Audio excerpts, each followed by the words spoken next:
Hello students, आज अपना vector के नेक्स्ट लेक्चर में क्या करना है हमें पहले तो देखें कि अभी तक क्या कर चुके हैं हम, है ना। अभी तक हमने देख लिया vector, it's magnitude and direction. After that some types of vector like unit vector and zero vector and position vector और डिस्प्लेसमेंट वेक्टर। हाँ, ये किया था। उसके बाद हमने ट्राइंगल लॉ कर लिया। ट्राइंगल लॉ के बाद हमने पैरेललोग्राम लॉ भी किया है, ठीक है। एंड फिर हमने बाय यूजिंग ट्राइंगल लॉ ये देखा था कि how to write position vector of a point when its coordinates are given, okay. And also how to write position vector of a point with respect to any other point when their coordinates are given, okay. So एक वो हो गया था writing position vector. Also we found that when a vector is like xi cap plus yj cap, it is in the form xi cap plus yj cap, then then its magnitude is root x square plus y square, and its direction is direction means its angle with the positive x-axis in anti-clockwise direction was tan inverse y by x. Is it okay? So अब हमें आगे बात करनी है, ठीक है। हमने ये भी देख लिया था कि when resultant is maximum, resultant की बात करें हम, what was the resultant actually when two vectors A vector and B vector are at an angle theta, then magnitude of the resultant is somewhere between the two, having magnitude r, which is given by root over a square plus b square plus 2ab cos of theta, where theta is angle between two vectors simply, okay. Now when cos theta is maximum, clearly the theta is angle between two vectors and you can change the angle, है ना। see, you can change angle, ठीक है, कितना भी रख सकते हो, 0 to 180, okay. समझ में आ गया? Is that okay? तो आर इक्वल्स टू, ये जो रिजल्टेंट का जो कॉन्सेप्ट है, फार्मूला जो हमने याद भी करा है, याद करना भी है, रखना भी है याद, इसमें क्लियर दिख रहा है कि भाई एंगल पे डिपेंड कर रहा है magnitude. If you change this angle theta by keeping a and b constant, a और बी के मैग्नीट्यूड को हम चेंज ना करें अगर, तो क्या होगा, एंगल चेंज करने से भी रिजल्टेंट चेंज हो जाएगा, ठीक है। So when this cos theta is maximum for two magnitudes a and b, r will also maximum। ये शायद हम डिस्कस कर चुके हैं कि थीटा 0 हो, cos मैक्सिमम कब होगा, जब उसका एंगल कितना होगा, 0। cos 0 1 मैक्सिमम होता है, cos की वैल्यू कभी 3/2 नहीं होती है ना, आपने पढ़ा होगा मैथ्स में, ट्रिग्नोमेट्री, बेसिक ट्रिग्नोमेट्री में। So the two vectors produce maximum resultant of them when both are in same direction, because angle 0 means direction is same. Similarly, when cos theta is minimum, the resultant will be also minimum, and cos theta has minimum value equal to -1 when theta is 180 degree, and angle 180 degree means directions opposite hona, clear like this. So when directions are opposite, a vector and b vector, that means angle between them is 180 degree, and resultant magnitude of the resultant is found minimum and equal to what, a minus b or b minus a. It depends, a is greater than b or b is greater than a, okay. तो this is minimum. इसको हम इसलिए difference से दिखा देते हैं, इसको इसलिए हम इसको ऐसा लिखते हैं, आर मिनिमम जो है वो ए डिफरेंस बी, ये डिफरेंस का साइन है। डिफरेंस मतलब जो ज़्यादा हो उसमें से कम को माइनस करके लिखना है आपको, ठीक है। तो हमें समझ में आ गया कि मिनिमम कितना मिलेगा रिजल्टेंट, हमें समझ में आ गया मैक्सिमम कितना मिलेगा, ठीक है। मैक्सिमम का मतलब ये है कि उससे ज़्यादा नहीं मिल सकता, ठीक है। जैसे हम बात करें कि 8 and 3 ये टू मैग्नीट्यूड्स हैं टू वेक्टर्स के, तो इनसे मैक्सिमम मैग्नीट्यूड कितना मिल सकता है रिजल्टेंट का, तो डायरेक्ट सम के इक्वल होगा। मैक्सिमम मिलेगा कितना आपका 11, एंड मिनिमम कितना मिलेगा 5, डिफरेंस के इक्वल, हाँ। समझ गए ना? So if you are using two vectors of magnitude 8 and 3, you can get magnitude of the resultant from 5 to 11. More than 11 not possible. Less than 5 is also not possible. Minimum means कि उससे कम नहीं हो सकता. Minimum means what? कि उससे कम नहीं हो सकता. So 5 से कम आपसे कोई बोले कि भाई 8 and 3 से रिजल्टेंट जो है वो 3 आ रहा है, 4 आ रहा है, नॉट पॉसिबल. समझ में आ गया? पॉसिबल नहीं है, कितना भी एंगल रख दो. तो रेंज समझ में आ गई. रिजल्टेंट की रेंज क्या लिखेंगे हम? A plus a difference B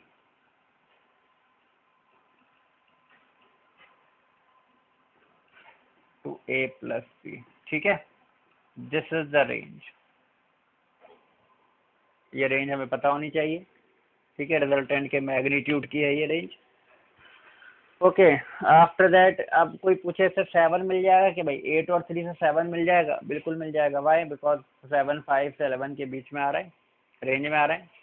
ठीक है, 11 कब मिलेगा? जब दोनों को सेम डायरेक्शन रखेंगे.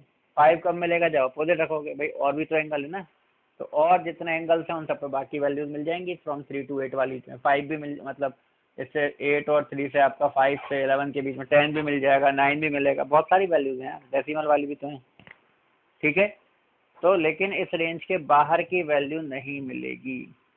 ठीक, समझ में आ गया? अब अगर मान लो बताना है कि एट व्हाट एंगल, इसी में बात करें हम, एट व्हाट एंगल, है ना, at what angle with each other, इन दोनों का एक दूसरे से एंगल कितना होगा? With each other two vectors of magnitude 8 and 3 give 9 magnitude of resultant.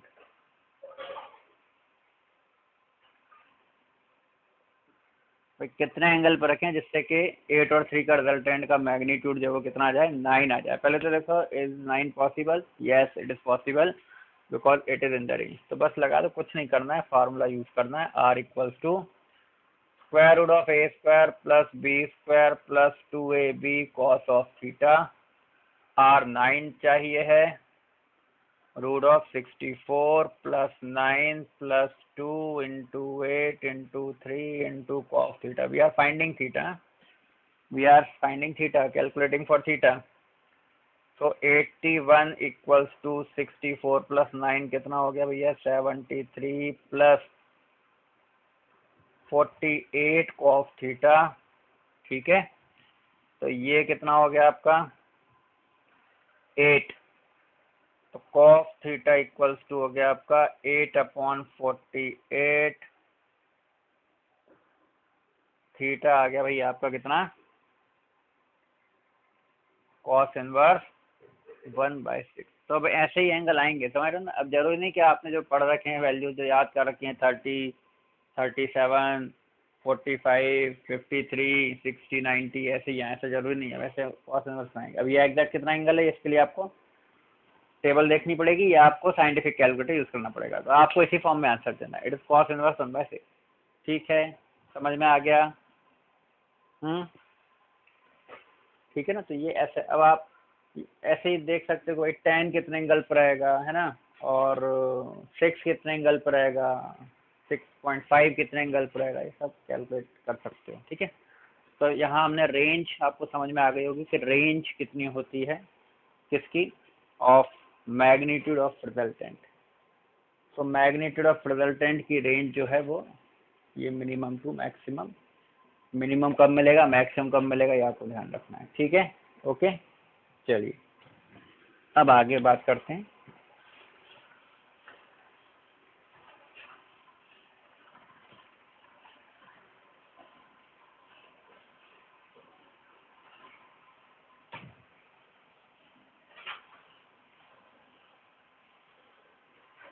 ठीक है,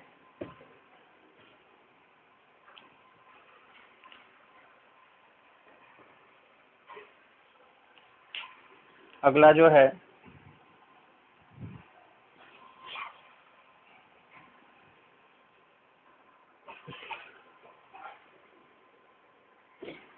आगे हम बात करें, देखिए direction of resultant, direction of resultant, ठीक है, इसको समझो। Direction of resultant of two vector,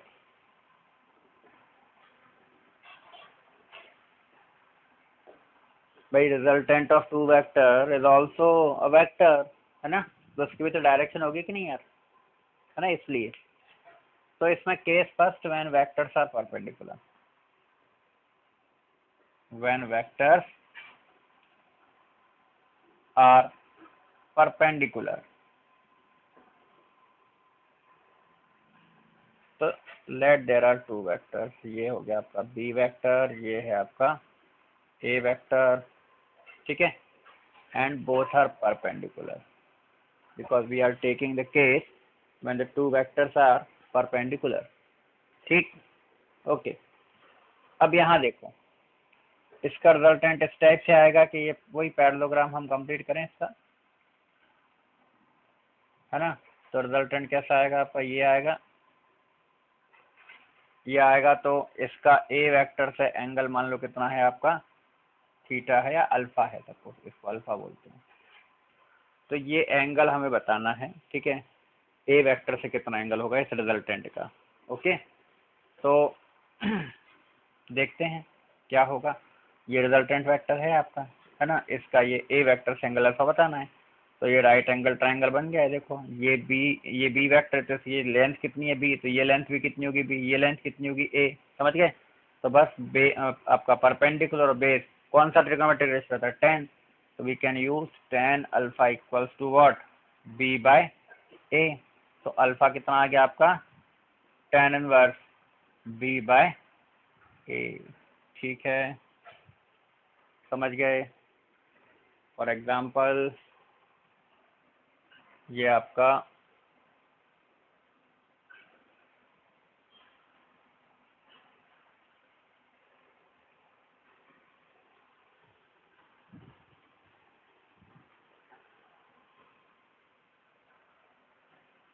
ये आपका 8 न्यूटन है, ये आपका 10 न्यूटन है, और हमें बताना है कि इनके रिजल्टेंट का मैग्नीट्यूड तो आप बता ही दोगे अब, है ना, परपेंडिकुलर है ये, मैग्नीट्यूड बता ही दोगे, √10² + 8² √164 बता दिया ना। अब एंगल हम डायरेक्शन की बात कर रहे हैं, तो अगर हमें बताना है कि भाई इनके रिजल्टेंट जो फोर्स है आपका, रिजल्टेंट फोर्स वेक्टर उसका 8 न्यूटन से एंगल बताना है मान लो, तो कितना हो जाएगा आपका tan इनवर्स बी बाय, देखो जिसके साथ एंगल मेजर कर रहे हैं वो ए है, ये बी हो जाएगा, तो बी कितना 10 बाय ए कितना 8, that is tan inverse 5/4 is answer. समझ गए करना कैसे, लेकिन ये भी कब लगाना है, ये फॉर्मूला कब के लिए है, when both the vectors are perpendicular, देख लो, है ना, जब दोनों परपेंडिकुलर तब, अभी यही ध्यान रखना है कि जब परपेंडिकुलर तब तो लगाना है, ठीक है, क्लियर है, समझ में आ गया।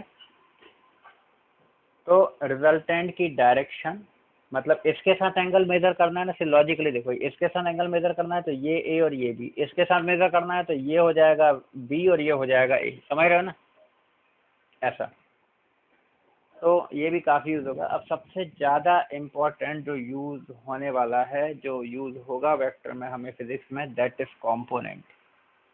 वो क्या होता है, कॉम्पोनेंट, ठीक है, समझ में आ गया। तो अब हम देखें कंपोनेंट क्या होता है, कंपोनेंट को समझे, कंपोनेंट इज वेरी इंपॉर्टेंट, सबसे ज़्यादा यूज़ होगा, ध्यान रखना, हमें सबसे ज़्यादा फिजिक्स में यूज़ कंपोनेंट का ही करना है वेक्टर में, ठीक है, बाकी तो होंगे ही, ऐसा नहीं कि रिजल्टेंट नहीं होगा, रिजल्टेंट भी होगा इक्वली, लेकिन कंपोनेंट बहुत इंपॉर्टेंट है। Component of a vector, component of a vector, component of a vector क्या होगा, कंपोनेंट ऑफ अ वेक्टर में पहले तो समझे कि कंपोनेंट ऑफ वेक्टर होता क्या है, तो देखिए क्या है, इसको ऐसे ध्यान रखिए when we need a vector in a particular direction, when we need a vector in a particular direction, we take its component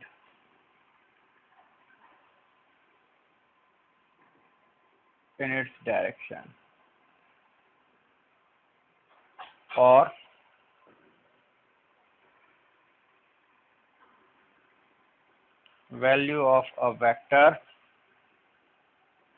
vector in a particular direction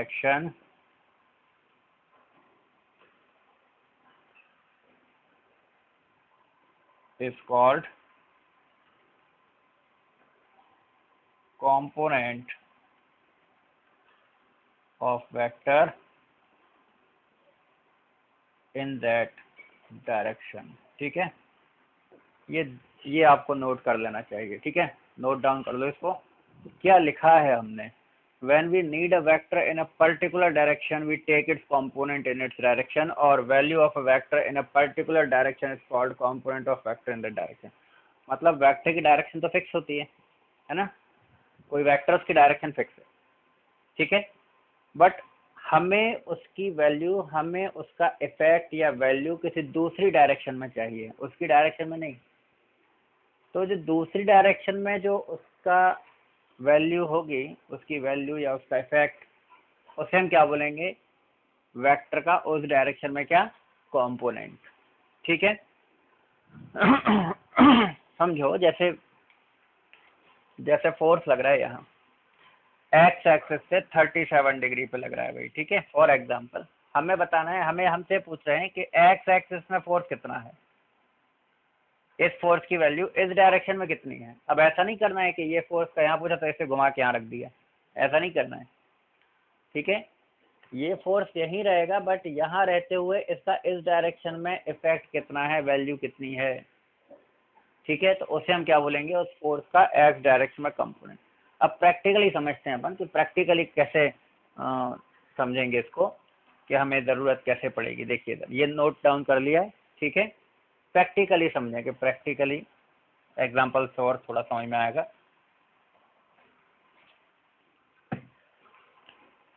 देखिए क्या, आपने देखा होगा रेलवे स्टेशन पर, है ना, आप ट्रॉली पुल करते हो।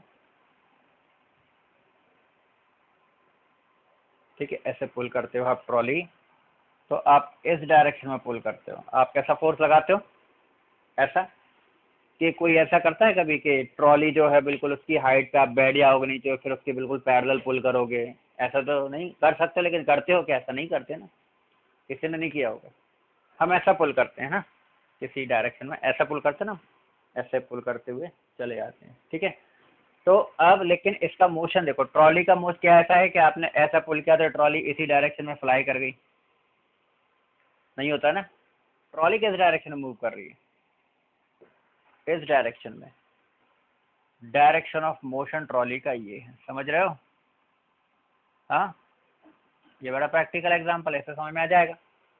तो आपने सपोज यहाँ फॉर एग्जांपल 100 न्यूटन फोर्स लगाया था, 10 न्यूटन फोर्स लगाया था, मान लो कुछ भी। ठीक है, तो हमें पता है कि 10 न्यूटन को मूव नहीं करा रहा है, इसको मोशन तो इसका इस डायरेक्शन में जो वैल्यू होगी, इफेक्ट होगा, अब इसे हम क्या बोलेंगे, कंपोनेंट। मतलब इस फोर्स का इस डायरेक्शन में जो कंपोनेंट होगा वो मूव करा रहा है किसको, ट्रॉली को। समझ में आ गया। अब प्रैक्टिकल सिचुएशन समझ में आ गया होगा, सबने किया होगा ये, समझ रहे हो। ठीक है, तो ये देखे हम कंपोनेंट की बात। अब कंपोनेंट कैसे फाइंड करते हैं ये देखते हैं। ठीक है,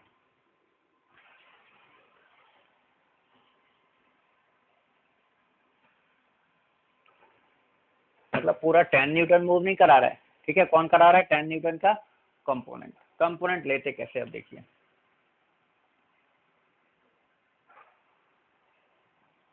अच्छे समझना, कंपोनेंट लेने में बिल्कुल दिक्कत नहीं होनी चाहिए।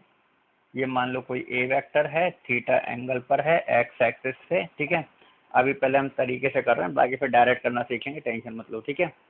और ये सपोज वाई एक्सिस है, ये वाई एक्सिस है। तो ए वेक्टर का अगर आपको एक्स एक्सिस की डायरेक्शन में कंपोनेंट निकालना है तो ए वेक्टर को एक्स एक्सिस पे प्रोजेक्ट कर लो। प्रोजेक्ट कर लो मतलब बिल्कुल परपेंडिकुलर प्रोजेक्शन। ये तो ये जो आएगा ये रहेगा एक्स, ये जो आएगा ना इतना, ये जो लेंथ, इसको बोलेंगे ए एक्स। क्या है आपका? ए एक्स है आपका magnitude of component of a vector. किसका कंपोनेंट है? ए वेक्टर। किस डायरेक्शन में? एक्स एक्सिस डायरेक्शन में। ए वेक्टर इन एक्स एक्सिस डायरेक्शन। ओके, अब आएगा कितना है देख लेते हैं। ये लेंथ हमें पता है, ये पता करनी है, एंगल पता है, तो कॉस थीटा लगा दो। क्या हो जाएगा? ए एक्स अपॉन ए, तो ए एक्स इक्वल टू आ गया ए कॉस थीटा। ठीक है, इसी टाइप से अगर आप ये y एक्सिस पे इसको प्रोजेक्ट करोगे, इसको वेक्टर को, तो जो मिलेगा वो बोलेगा y कंपोनेंट, और इसको बोलेंगे हम ए वाई। तो सिमिलरली जो ए वाई आएगा वो आएगा, मैं डायरेक्ट लिख दे रहा हूँ, इतना तो कर ही सकते हो, वो आएगा ए साइन थीटा। क्या आएगा? ए साइन थीटा। ठीक है, समझ में आ गया? ठीक है, अब डायरेक्ट देखो क्या सिंपल लॉजिक देखना है। वेक्टर का जिस डायरेक्शन से एंगल मेजर किया है उस डायरेक्शन में कॉस कंपोनेंट आएगा और उसके परपेंडिकुलर साइन आता है। रूल क्या है सुन लो। वेक्टर का कुछ लोग ऐसा मिसकंसेप्शन बना लेते हैं कि एक्स एक्सिस की डायरेक्शन में हमेशा कॉस आएगा और वाई डायरेक्शन में हमेशा साइन आएगा, या कुछ लोग ऐसा समझते हैं कि हॉरिजॉन्टल में हमेशा कॉस कंपोनेंट आएगा, वर्टिकल में हमेशा साइन आएगा। ऐसा कुछ भी नहीं है। ठीक है, रूल क्या है? रूल ये है कि जिस डायरेक्शन से एंगल मेजर करोगे उस डायरेक्शन में क्या आएगा? कॉस कंपोनेंट, तो उसके परपेंडिकुलर क्या आएगा? Sign component. अब अपन बहुत सारे कंपोनेंट बनाते हैं, थोड़ा ठीक से देखना है, बहुत सिंपल है। जैसे ये है, ठीक है, इस वेक्टर का एंगल यहाँ से दे रखा है थीटा, ये मान लो बी वेक्टर है कोई, ठीक है, ऐसा मान लें, ठीक है, ये थीटा दे रखा है। अब इस बी वेक्टर के एंगल कहाँ से पता है आपको भाई? ये वर्टिकल लाइन से पता है, तो इस डायरेक्शन में इसका कॉस आएगा, तो बी कॉस थीटा इस डायरेक्शन में मैग्नीट्यूड आ जाएगा, और इसके परपेंडिकुलर ये आ जाएगा आपका बी साइन थीटा। समझ गए? ठीक है, ये दोनों परपेंडिकुलर कंपोनेंट होते हैं। ठीक है, अब मान लो आपको ये है आपका कोई ए वेक्टर इस डायरेक्शन में है, यहाँ से थीटा वन एंगल है, और यहाँ से इसका थीटा, ये डायरेक्शन है कोई और एक ए डायरेक्शन है, ठीक है, ये ओ, तो ये ओ पी डायरेक्शन है, ये ओ क्यू डायरेक्शन सपोज। समझ रहे हो? देखना, तो ए वेक्टर का ओपी डायरेक्शन में कंपोनेंट कितना बनेगा? ए वेक्टर का ओपी की डायरेक्शन में कंपोनेंट कितना बनेगा उसका मैग्नीट्यूड? तो ए वेक्टर का क्या ओपी से आपको एंगल पता है? पता है, कितना है? Theta one. तो बस कितना बन जाएगा? ए कॉस थीटा वन। ठीक है, ए वेक्टर का ओ क्यू डायरेक्शन में कितना बनेगा कंपोनेंट? उससे भी एंगल पता है, तो कितना हो जाएगा? ए कॉस थीटा टू, क्योंकि theta two angle A vector से ओ क्यू का। अब समझ में आ गया? ठीक है, आप कितने भी कंपोनेंट लिख सकते हो वेक्टर के, ठीक है, लेकिन हम कौन से लिखा करेंगे? जिसकी हमें ज़रूरत रहेगी। ठीक है, आप समझ में आ गया है ना? तो किसी वेक्टर का किसी पर्टिकुलर डायरेक्शन में कंपोनेंट लिखने के लिए उसका वहाँ से एंगल पता होना आपका जरूरी है। ठीक है, अगर थीटा वन नहीं पता तो एक और थीटा वन क्या काम का है? कुछ नहीं, है ना? तो समटाइम्स आपको एंगल डायरेक्ट पता रहेगा, समटाइम्स आप निकाल लोगे एंगल कैलकुलेशन से, जो भी इंफॉर्मेशन रहेगी, तो उसके बाद फिर वही एक और सिंपल। समझ में आ गया? ठीक है, अब यहाँ हमने y कंपोनेंट्स क्यों नहीं बनाए जैसे यहाँ बनाया था? बना सकते हो, बिल्कुल बना सकते हो, जब दूसरे कंपोनेंट की जरूरत होगी तो ही वो बनाएंगे, नहीं तो जरूरत, अगर हमें केवल ये बताना है कि केवल ए वेक्टर का इस डायरेक्शन में कंपोनेंट कितना है, तो only A cos theta one is answer. समझ में आ गया ना? तो दूसरे कंपोनेंट की जब जरूरत पड़ेगी तब हम दूसरा ही बनाएंगे। कैसे बनाएंगे?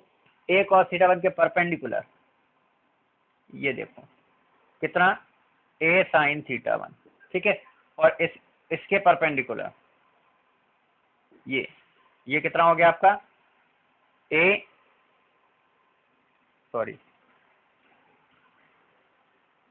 परपेंडिकुलर यहाँ आएगा, ये a cos थीटा के perpendicular a sin theta two.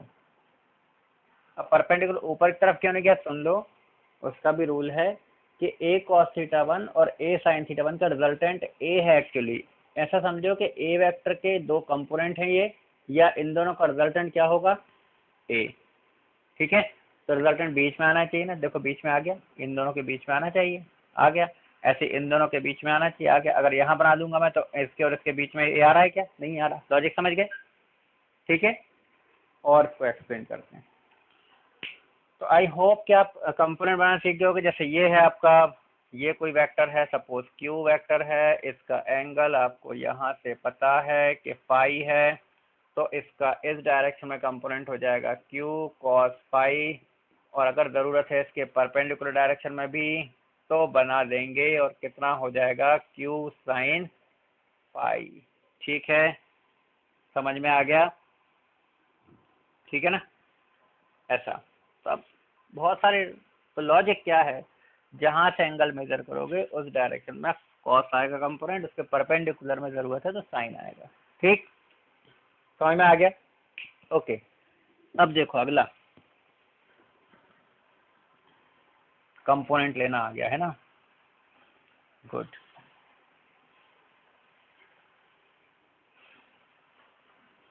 अच्छा, अब हम बात करें अगला point, a vector has no component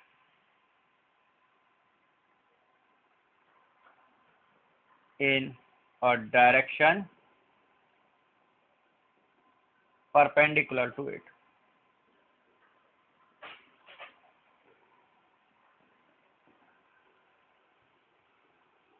एक वेक्टर का उसकी परपेंडिकुलर डायरेक्शन में कोई कंपोनेंट नहीं होता है, ठीक है। जैसे यहाँ पर ए वेक्टर जो है वो पूरा एक्स एक्सिस की डायरेक्शन में मान लो, तो इसके परपेंडिकुलर डायरेक्शन में कंपोनेंट 0 होगा। क्यों? क्योंकि 90 हो गया ना, तो ए कॉस 90 कितना बनेगा, 0।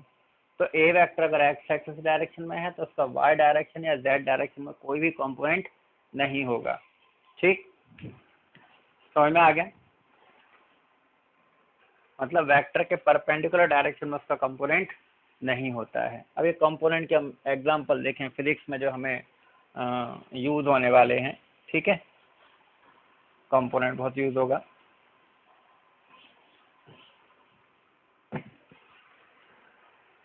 जैसे हम बात करें अभी, ये एक इंक्लाइंड प्लेन है ना, ये एक इंक्लाइंड प्लेन है थीटा, है ना। इस पे कोई ऑब्जेक्ट रखा है अगर, तो इसका वेट तो वर्टिकल, वेट हमेशा वर्टिकली डाउनवर्ड लगता है। वेट कितना होता है, mg। वेट कितना होता है, mg, ठीक है। किसी बॉडी का वेट mg होता है, पता होगा आपको इतना, ठीक है, नाइन्थ में पढ़ लिया होगा। अब ये हमें बताना है, write down components of mg along the plane and perpendicular to plane, okay, ठीक है। mg के कंपोनेंट अलोंग द प्लेन लिखना है और परपेंडिकुलर टू प्लेन लिखना है। तो अलोंग द प्लेन के लिए मतलब ये इस डायरेक्शन, तो ये डायरेक्शन ये जो है ना, तो mg का क्या, ये एंगल पता है आपको, do you know this angle, क्योंकि हमें एंगल चाहिए तभी तो हम लिख पाएंगे उसकी डायरेक्शन में कंपोनेंट, ठीक है। तो पता है हमें, क्योंकि ये थीटा है, ये 90 है, तो ये कितना हो गया, 90 माइनस थीटा। तो बस mg का कंपोनेंट यहाँ कितना आ जाएगा आपका, mg cos 90 माइनस थीटा, और फिर इसके परपेंडिकुलर, इसके नहीं, इसके, इस कंपोनेंट के परपेंडिकुलर दूसरा हो जाएगा आपका mg, देखो परपेंडिकुलर डायग्राम बिल्कुल सही बनना चाहिए, एंगल दिखना चाहिए 90, ठीक है। तो mg sin 90 माइनस थीटा। अब sin 90 माइनस थीटा क्या होता है, cos थीटा।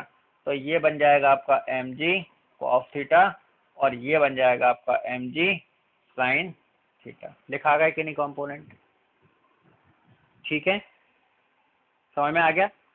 mg को हमने लिख दिया mg sin थीटा और ये mg को मतलब कंपोनेंट ले लिया, mg का अलोंग द प्लेन कंपोनेंट कितना आ रहा है mg sin थीटा। इसकी तो बहुत ज़रूरत पड़नी है मैकेनिक्स में, है ना, ये mg sin theta mg cos theta की, ठीक है। और यहाँ पर आ गया आपका mg cos थीटा, ठीक है। परपेंडिकुलर टू प्लेन जो आया है वो mg cos थीटा है, अलोंग द प्लेन जो आया है वो mg sin थीटा है, ठीक है। आ गया समझ में, ओके। उसके बाद देखिए क्या है नेक्स्ट जो है, अब एक बहुत इंपॉर्टेंट लॉजिक,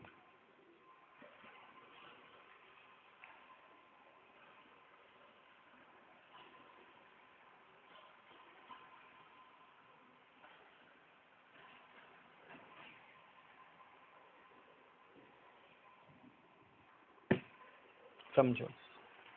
हम जो आगे करने जा रहे हैं वो ठीक उसी टाइप का है। देखो क्या कि 5 है तो 5 को 5 लिख दो या फिर लिख दो 2 + 3, ये भी चलेगा, है ना। 5 को 5 लिखो या 2 + 3 लिखो, एक ही बात है। ऐसे ही यहाँ पर देखो, अब मैं लिखने जा रहा हूँ कुछ, उसको हम समझेंगे डिटेल में। A vector can be replaced by its two perpendicular components। समझे स्टेटमेंट को।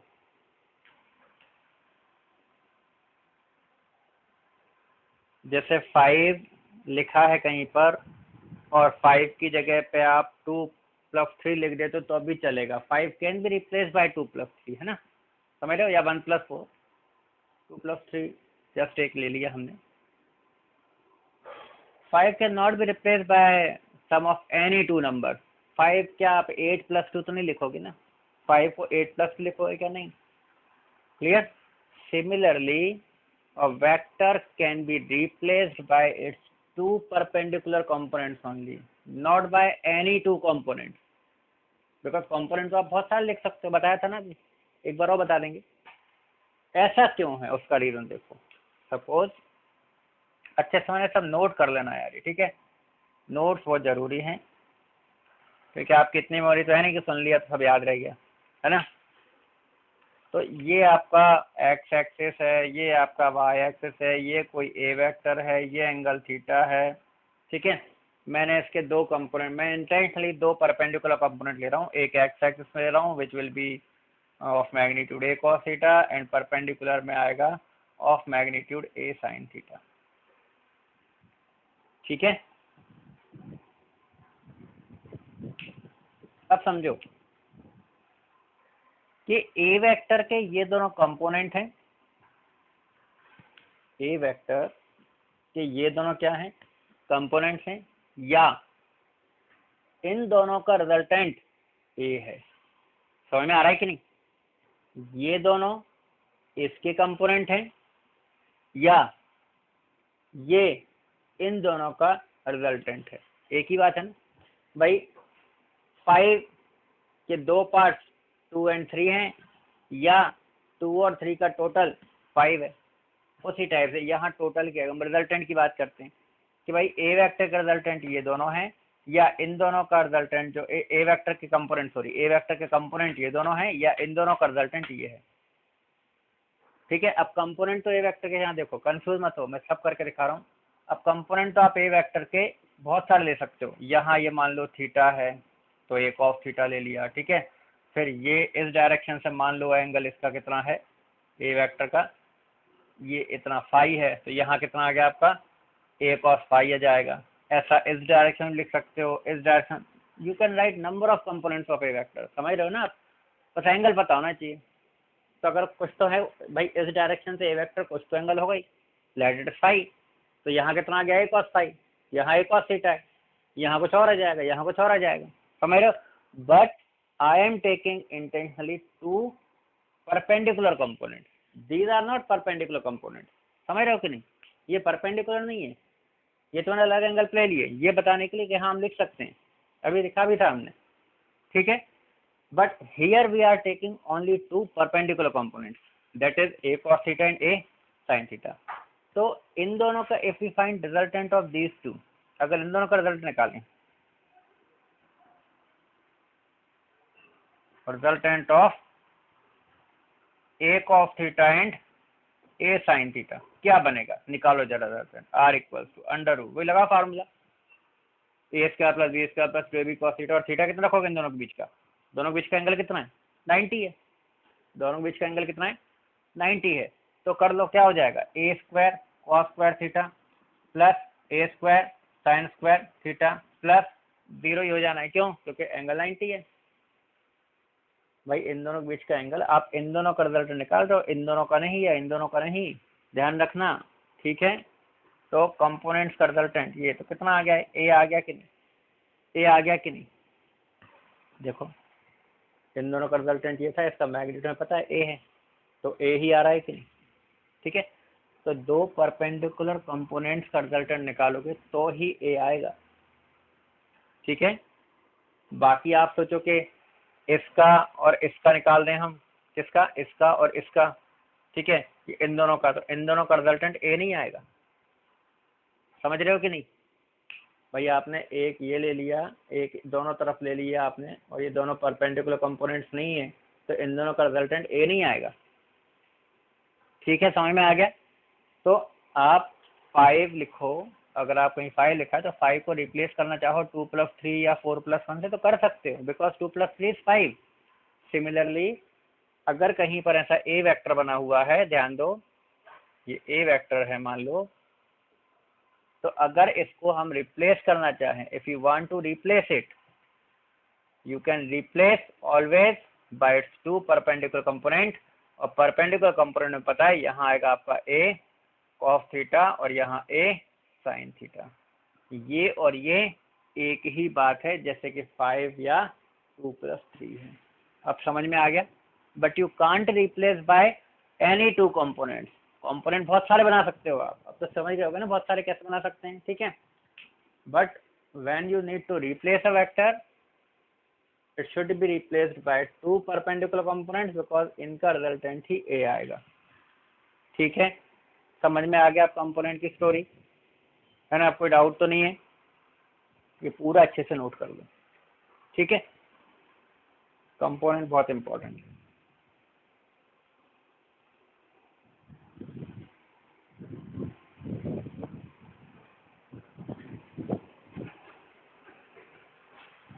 अच्छा, ये अगर अब ये एक्स एक्सिस अगर है, let this is x axis, है ना, ये एक्स एक्सिस है, तो यहाँ पर कंपोनेंट कितना आ रहा है, ए कॉस थीटा, और परपेंडिकुलर वाई में कितना आ रहा है आपका ए साइन थीटा, समझ रहे हो?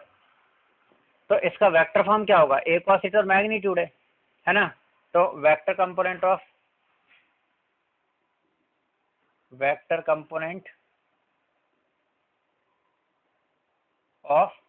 ए वेक्टर अलोंग एक्स एक्सिस कितना हो जाएगा, ए कॉस थीटा आई कैप। अरे सिंपल, मैग्नीट्यूड पता है तो वेक्टर एक्स एक्स डायरेक्शन में क्या आई कैप ही तो लगाना है। Similarly vector component of